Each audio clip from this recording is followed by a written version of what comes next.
Sakramen apa di dalam gereja yang Bapak Ibu tahu? Paling umum? Sakramen baptis dan sakramen perjamuan kudus. Itu yang umumnya. Kenapa saya mengikuti perjamuan kudus? Kenapa saya mengikuti sakramen kudus itu? Tuhan yang berikan roti itu. Berpisah dengan kamu.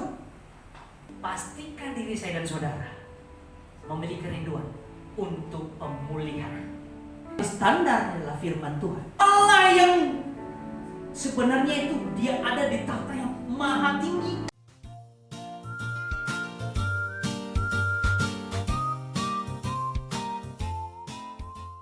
Saya hari ini pakai 2 kacamata. Di kacamata yang satu kacamata ini. Jadi saya buka dulu ya, karena kita baca firman Tuhan.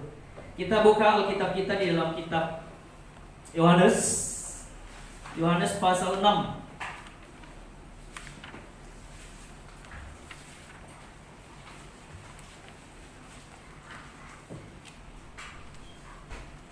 Yohanes pasal 6 ayat yang ke-25 sampai dengan 36.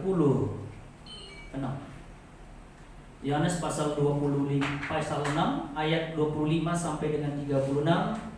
Yang sudah dapat katakan amin. Yang belum ada Alkitab boleh diminta ya.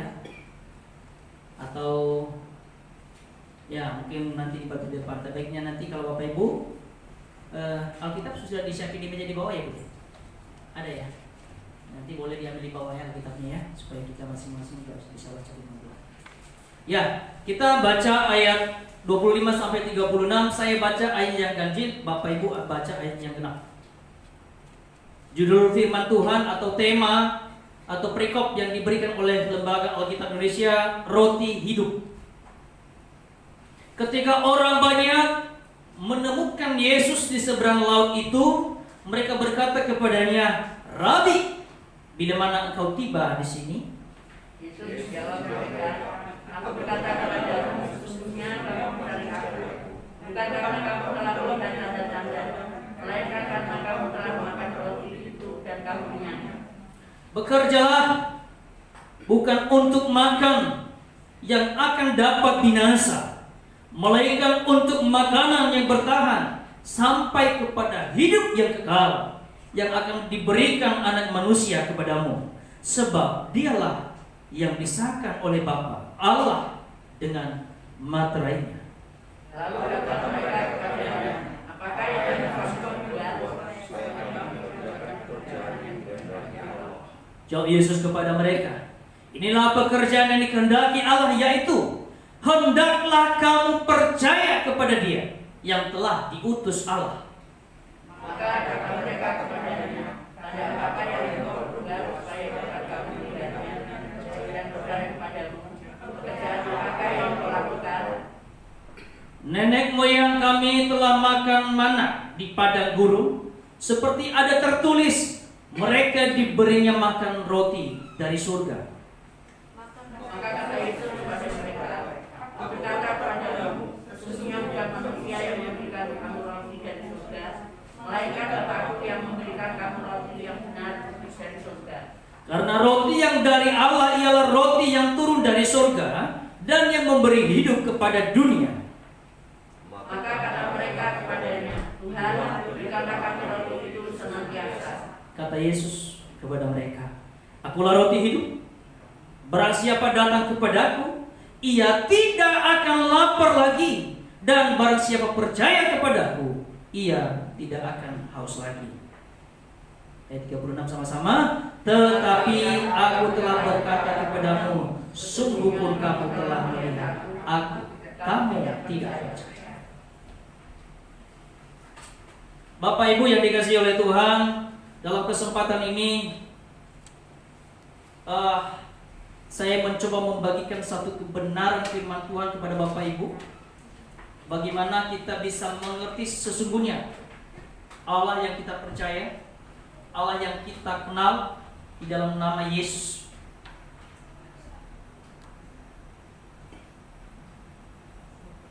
Sebelum saya menjelaskan ini, Bapak Ibu mungkin pernah dengar yang namanya sakramen perjamuan kudus. Di dalam gereja umumnya di gereja itu ada paling umum itu ada 2 sakramen.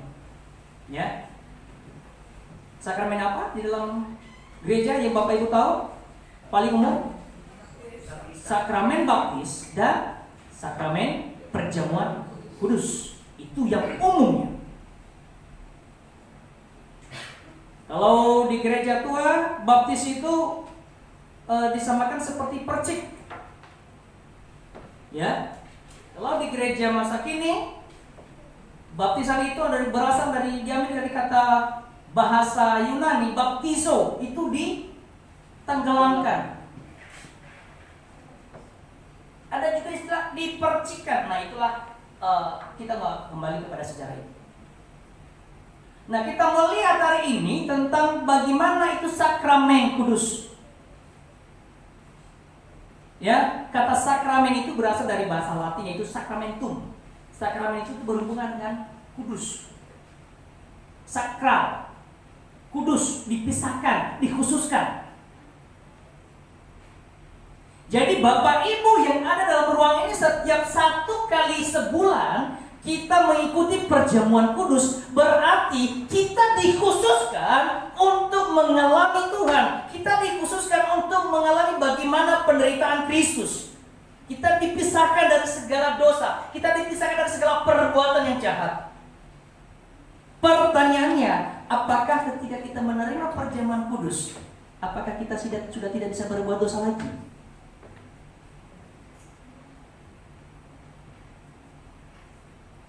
Tak perlu jawablah di hati masing-masing.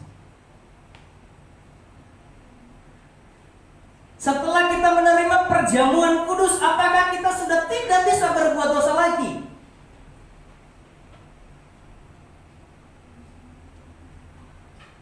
Yang kedua, setelah kita menerima perjamuan kudus atau sakramen kudus, apakah kita tidak bisa marah lagi?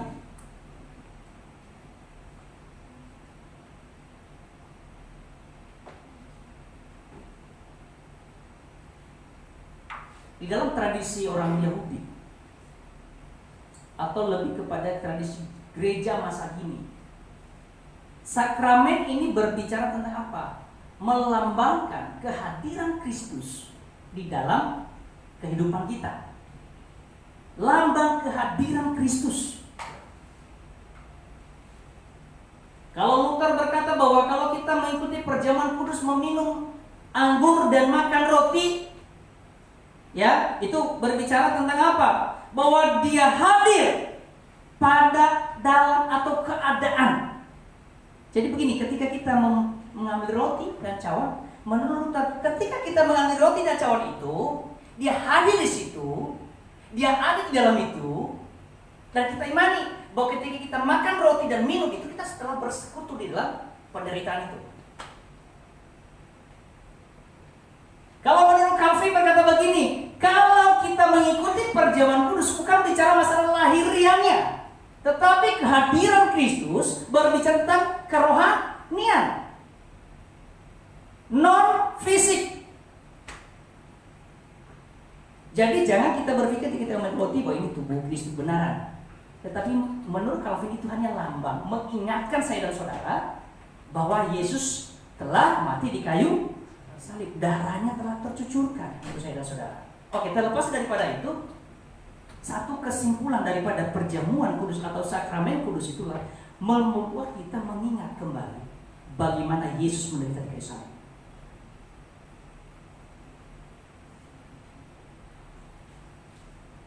Nah, kalau kita melihat di dalam yang kita baca tadi,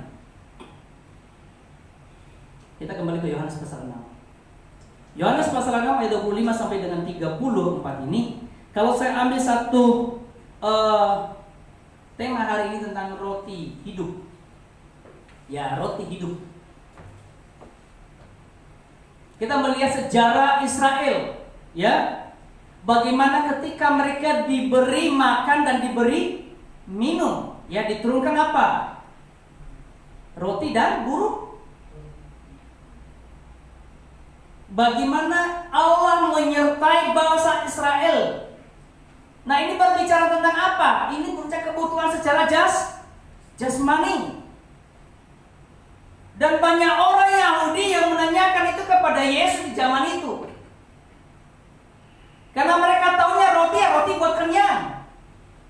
Kalau lapar berarti butuh roti, butuh makan, butuh daging supaya dia kenyang. Tapi Yesus hadir dengan memberikan pengertian yang baru bagi saya dan saudara. Kalau kita baca di dalam ayat yang ke-32. Maka kata Yesus kepada mereka, coba tampilin. Nah, maka kata Yesus kepada mereka, Aku berkata kepadamu, sesungguhnya Musa, bukan Musa yang memberikan kamu roti dari surga, melainkan Bapakku yang memberikan kamu roti yang benar dari surga. Karena roti yang dari Allah ialah roti yang turun dari surga dan yang memberi hidup kepada dunia. Maka kata mereka kepadanya, Tuhan, berikanlah kami roti itu. Ayat 35. Kata Yesus apa? Sama-sama ya, ayat 35. Boleh buka ayat 35-nya? Ya, 1, 2, 3. Kata Yesus kepada mereka,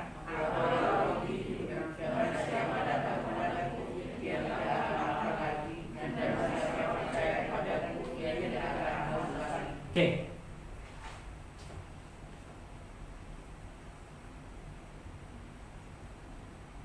Satu peristiwa yang terjadi di tengah-tengah keadaan waktu dia bersama-sama dengan murid-muridnya, dengan orang berbondong-bondong mengikuti ya. Mereka masih menganggap bahwa roti yang dimaksud adalah roti supaya apa? Kenyang, seperti yang pernah diterima oleh nenek moyang mereka sebelumnya. Mereka masih berpikir demikian. Tetapi di ayat 35, ayat 33, dia berkata kepada mereka bahwa, ayat 32 dulu, roti yang diterima oleh nenek, yang kamu terima saat itu bukan dari Musa. Bukan Musa yang berikan roti itu, tetapi Tuhan yang berikan roti itu. Nah, untuk saat ini, aku inilah, ayat 25, aku itu roti hidup. Akulah roti itu.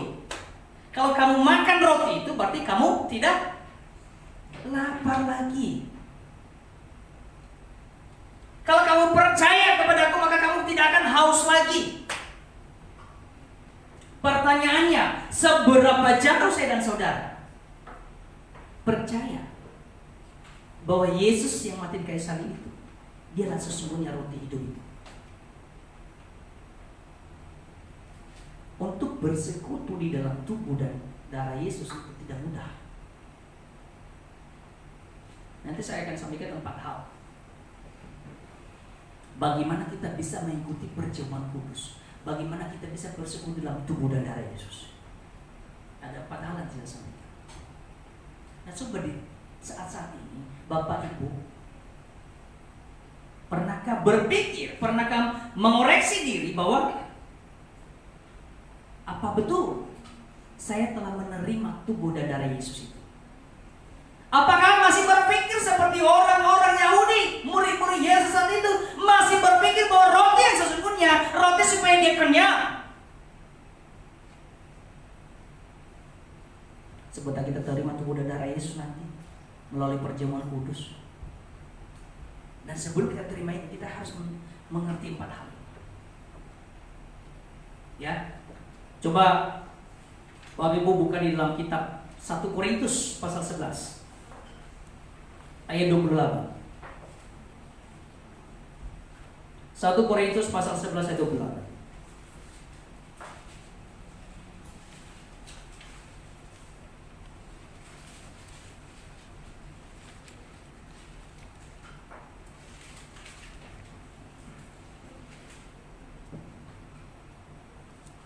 Baca sama-sama 1, 2, 3. Karena itu hendaklah tiap-tiap orang menguji dirinya sendiri, dan baru sesudah itu ia makan roti dan minum dari cawan. Saya ulang. Hendaklah tiap-tiap orang yang menguji dirinya sendiri, dan baru sesudah itu ia makan roti dan minum dari cawan itu. Nah, ini menguji diri. bukan soal kita membandingkan diri kita kepada orang lain, soal rohani. Oke, saya ulang. Menguji diri bukan soal membandingkan diri saya dan saudara kepada orang lain tentang kerohanian kita. No, bukan itu. Tetapi pengujian diri di sini, menguji diri, membandingkan diri sesuai dengan kesetaraan firman Tuhan. Standarnya adalah firman Tuhan, bukan standarnya orang di sekeliling kita, bukan standarnya pendetamu, bukan standarnya ibu rohanimu, bukan standarnya bapak rohanimu, bukan itu standar yang membuat kita bisa menerima tubuh dan darah Yesus. Tetapi standar adalah firman Tuhan yang di dalam kitab Yohanes pasal 6 ayat 35 tadi. Apakah sudah kita menguji diri kita? Kita telah menerima sesungguhnya bahwa roti hidup yang sesungguhnya adalah siapa? Yesus. Dia langsung memproklamirkan diri, akulah roti hidup. Hendaklah kita mulai menguji diri kita supaya apa? Tidak menjadi kutukan bagi diri saya dan saudara. Jangan sampai kita menerima tubuh dan darah Yesus ini bukan jadi berkat bagi kehidupan kita. Apa yang dimaksud menguji diri berdasarkan standar, sesuai dengan standar firman Tuhan? Saya dan saudara mulai berpikir, saya bilang tadi, setelah menerima perjamuan kudus, apakah berarti manusia tidak bisa berbuat dosa lagi? Setiap hari, mau itu, dosa itu mengintai kehidupan saya dan saudara. Dalam perjalanan kita, keluar masuk kita, dosa itu mengintai saya dan saudara. Di situ kita melihat apa kita koreksi diri kita, seberapa jauh kita mengalami pemulihan. Koreksi diri, ya. Saya cari juga koreksi diri hadapan Tuhan. Bapak Ibu juga koreksi diri. Ini yang pertama, ya. Cara atau langkah bagaimana supaya kita bisa masuk dalam sakramen kudus. Yang pertama adalah kita masing-masing menguji diri. Seberapa jauh saya mengenal Yesus, seberapa jauh saya mengerti bahwa roti yang sesungguhnya adalah Kristus. Dia roti hidup, bukan soal makan dan minum.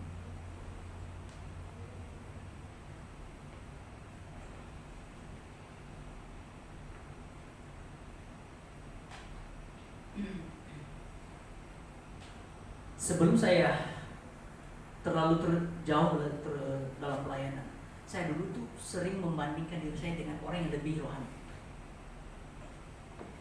Ya, sama lihat saya ibaratnya pernah bukan mengidolakan, bukan. Tapi saya melihat orang yang lebih rohani dari saya. Saya berkata, saya kayak dia lah. Jadi setelah saya belajar kebenaran firman Tuhan, Tuhan ajarkan saya, berikan pengertian baru bahwa bukanlah manusia itu yang menjadi standar saya untuk menguji diri, untuk merubah diri. Tetapi yang menjadi standar saya untuk menguji diri saya, untuk mengubah karakter saya, mengubah diri saya adalah firman Tuhan. Karena manusia bisa salah, betul? Manusia bisa mengecewakan, betul?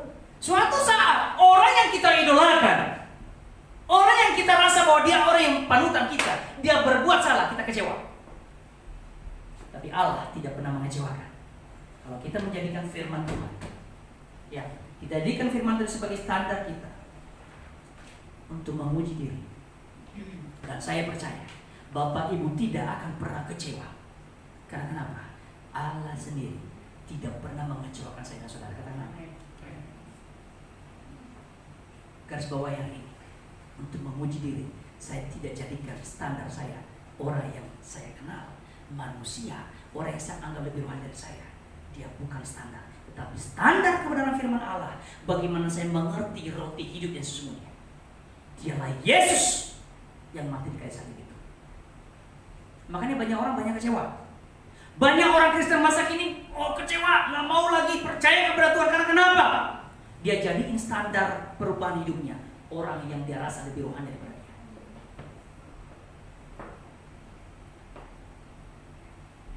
Makanya dalam Karena itu hendaklah tiap orang memuji dirinya sendiri, dan baru sesudah itu ia makan roti dan minum. Uji bagaimana diri kita dengan kebenaran sudah sesuai atau belum, itu yang disebut menguji. Bukan menguji diri kita, membandingkan diri kita beroleh. Oh, saya udah, ini hampir sama dengan level saya dengan rohani dia. Saya lebih tinggi rohani daripada dia.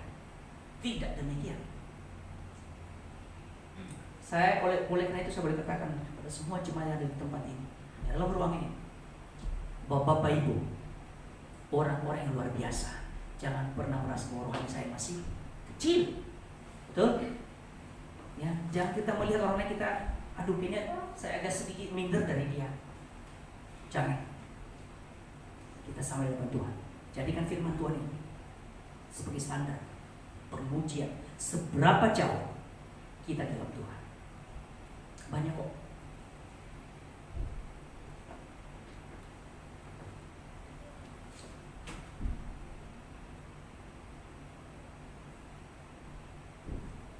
Yang pertama, jadi langkah bagaimana supaya kita bisa masuk dan menerima perjamuan kudus ini atau sakramen kudus ini. Kalau di bahasa lain itu Ekaristia atau Ekaristo. Kalau di dalam orang, kalau tadi menggunakan kata Ekaristi, itu sakramen. Ekaris itu artinya ucapan syukur. Ada rasa yang meluap dalam hati untuk mengucap syukur. Mengucap syukur dalam hal apa? Karena Tuhan berkenan atas hidupnya. Dia mati di kayu salib. Nah, oleh karena itu, yang pertama ini mari kita memuji diri kita masing-masing. Yang kedua, kita boleh melihat kalau setelah kita menguji diri kita, kita harus memiliki kerinduan. Katakan kerinduan. Kita harus punya kerinduan. Kerinduan itu muncul dari dalam, kalau orang bilang kalau di sistem di fashion show atau sebagainya, ada yang namanya inner beauty. Inner beauty itu yang berasal dari dalam, betul? Bukan dari luarnya, tapi inner beauty. Kerinduan yang berasal di dalam diri saya dan saudara, bukan ngada-ngada. Allah sendiri, Yesus sendiri, dia punya kerinduan. Untuk apa? Berjamu bersama dengan murid-muridnya.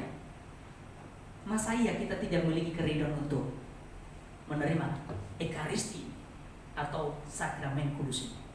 Punya kerinduan. Coba kita baca Lukas pasal 22.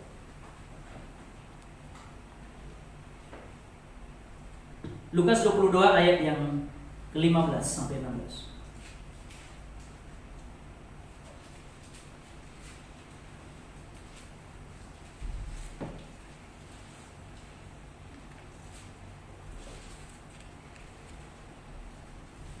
Oke, sudah dapat mengatakan amin? Oke, kalau belum dapat coba lihat di atas ya, di layar.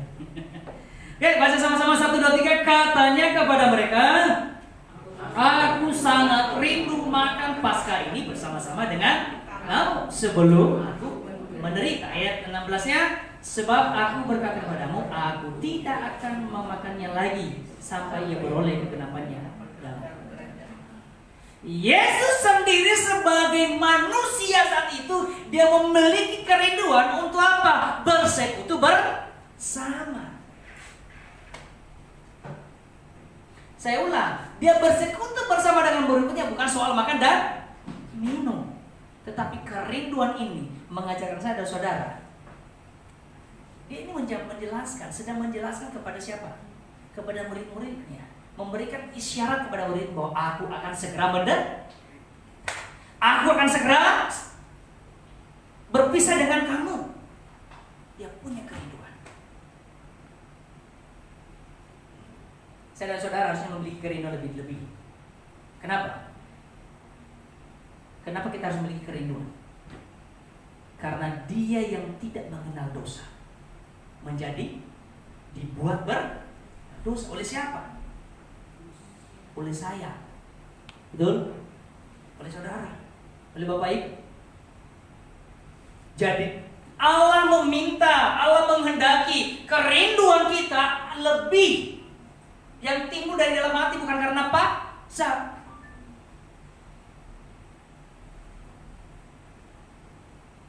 Datang beribadah, datang bersekutu, datang mengikuti perjamuan kudus, datang mengikuti sakramen kudus bukan karena perintah. Katakan amin. Ini bukan sebuah perintah.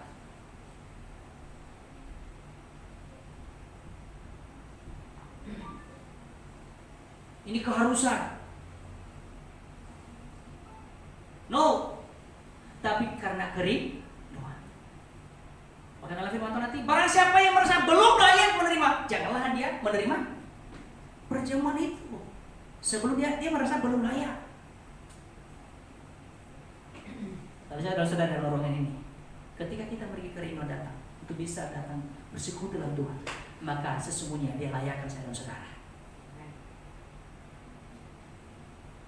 Yang berikutnya, yang hal yang ketiga, 1 Korintus pasal 14.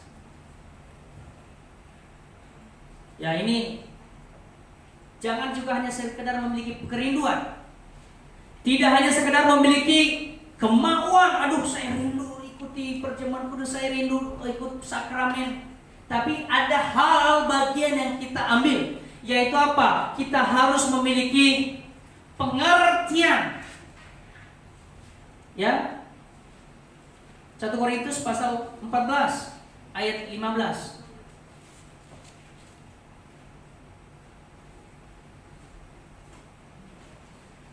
Coba baca sama-sama 1 2 3.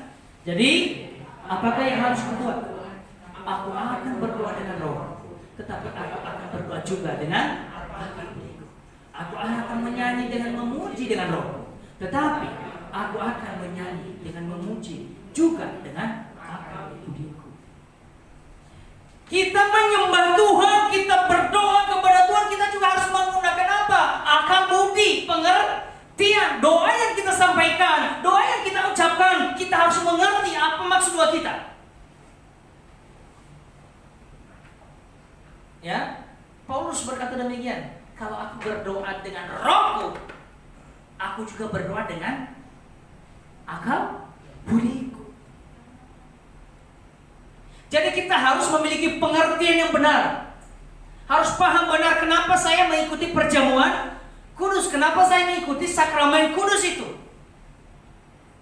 Saya ambil tadi bahas ada kata dasar dan kudus, perjamuan kudus itu tentang ekaristo atau ekaristia, tentang ucapan syukur. Kenapa kita mengucap syukur? Ya karena memang dia sudah mati di kayu salib itu. Dia sudah rela menebus dosa saya dan saudara. Jadi itulah pengertian.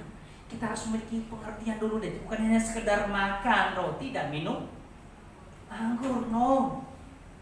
Semua juga bisa lakukan, betul? Kita bagi-bagian di sana, orang mau nggak? Mau.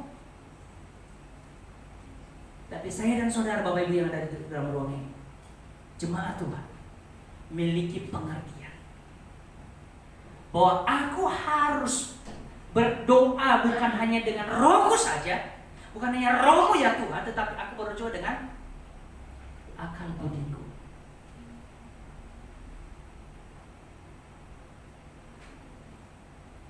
Saya tanya, anak kecil kalau berdoa, dia mengerti nggak? Dia ngerti nggak doanya? Bapak Ibu, kalau anak kecil berdoa, dia ngerti doanya tidak? Dia ngerti loh doanya.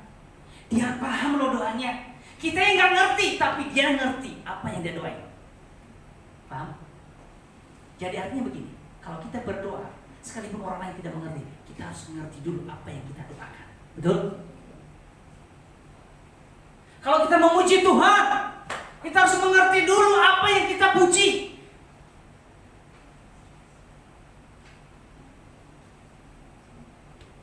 Coba Doni ke sini. Mana Doni? Sorry Doni. Coba kita ada lagu pujian ini yang ini lagu hidup. Ini nanti coba kita uji Bapak Ibu. Seberapa paham kita lagu ini? Seberapa kita mengerti apa pengertian kita dalam lagu ini?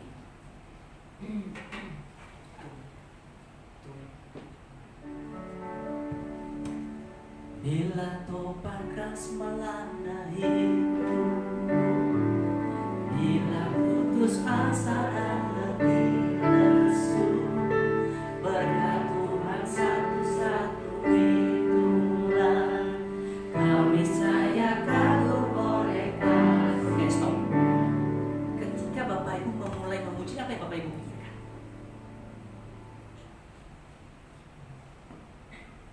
Oh iya. Ingat masalah betul? Bila topan keras melanda hidupmu, bila putus asa dan letih lesu. Dia nangis mewek, betul kan? Itu aku banget. Itu aku banget Tuhan. Aduh kemarin baru masalahnya besar banget. Aku letih, aku sudah gak bisa ngapa-ngapain. Atau justru ketika lakukan menyanyikan pujian ini nggak ngerti apa-apa, yang penting nyanyi. Oke, refnya. Berkat Tuhan menghitunglah, kau kagum oleh kasih-Nya. Berkat Tuhan mari hitunglah, kau niscaya kagum oleh kasih. Kalau saya dapat pengertian daripada refnya ini, Tuhan, nggak bisa kok, saya nggak bisa menghitung berkat-Mu. Ini sebenarnya membuat kita bahwa sadar bahwa Tuhan itu apa yang kita butuhkan, apa yang kita mau. Kalau kita hitung lebih dari apa yang kita pikirkan, Tuhan telah berikan. Masakah kita masih kecewa sama Tuhan sampai hari ini?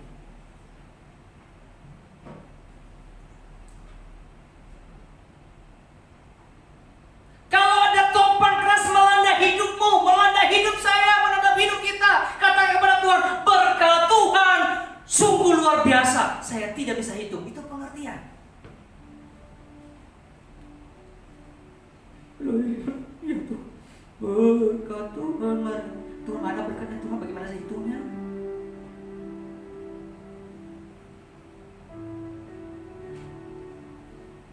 Ini lagu bukan sekedar lagu.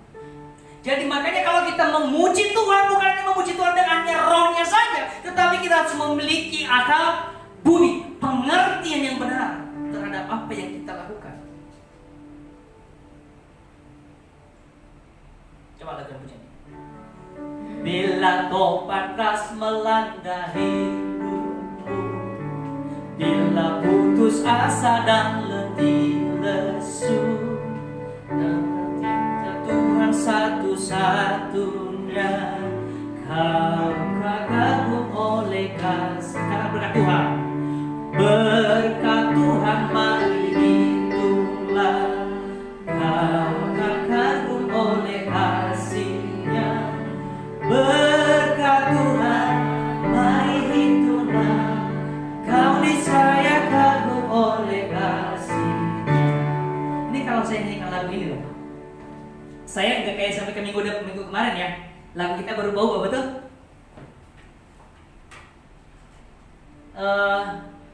Kondisi kita kadang berubah oleh karena situasi. Lagu awal bulan lagunya apa?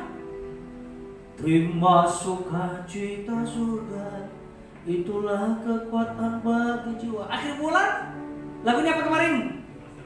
Aku berserah. Nah, baru ada penyerahan. Nah tadi awal bulan kenapa? Bukan.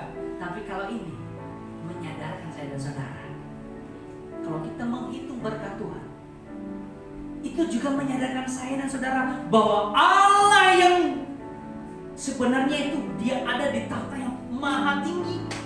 Dia datang ke dunia menjadi manusia hanya untuk saya dan saudara. Dia menjadi roti yang hidup. Supaya apa? Kita memiliki hidup. Sesungguhnya kita nggak memiliki hidup. Kita ini sesungguhnya mati. Tetapi Dia turun ke dunia untuk memberi hidup. Makanya dalam Yohanes pasal 14 ayat berkata apa? Akulah jalan, kebenaran dan hidup.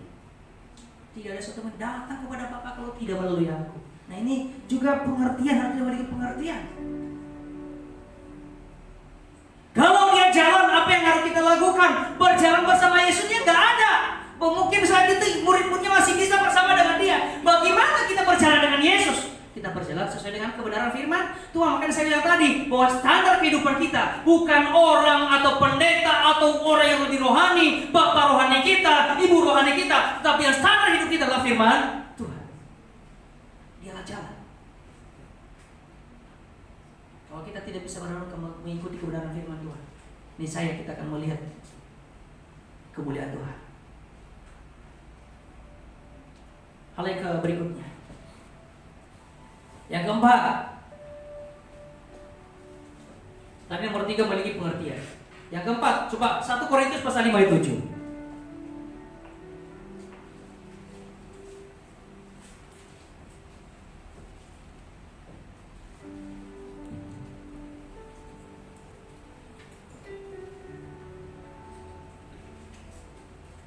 Nah, baca sama-sama Bapak Ibu, ini pelan-pelan. Kita harus memiliki pengertian yang benar terhadap firman Tuhan.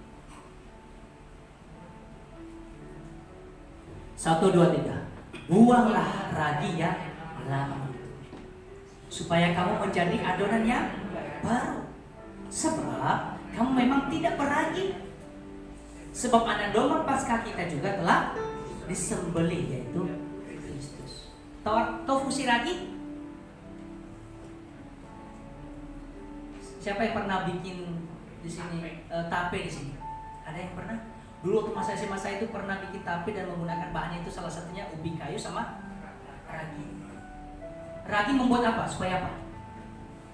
Bapak Ibu? Fungsi ragi apa? Yang ibu-ibu harus mengerti fungsi ragi. Kalau di makanan, supaya makanan itu lebih cepat ngembang, lebih cepat membusuk. Tuh. Buanglah ragi yang lama, artinya ragi itu juga nggak boleh dipertahankan. Kalau nggak berfungsi jangan dipakai lagi, karena nggak bisa ngembang. Ragi ini berbicara tentang apa sih? Bapak Ibu?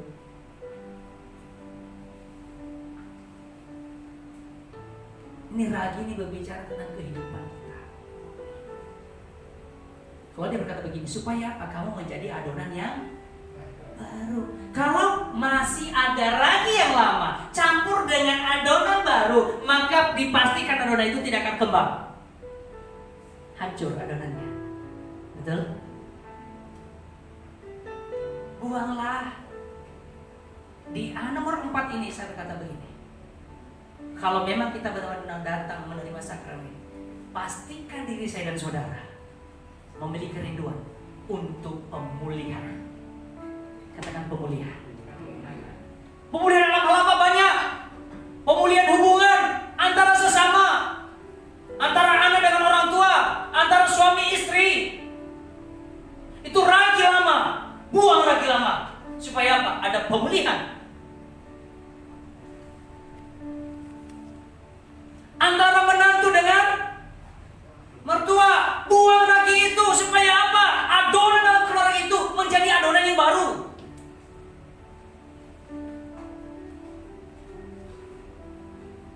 Antara kakak dan adik, buang ragi itu. Kalau kita pelihara ragi itu, adonan keluarga kita semakin busuk, bukan baik lagi. Adonannya hancur dan cepat busuk, bau. Sorry, katakan ini memang ya saya harus memberikan pengertian firman Tuhan.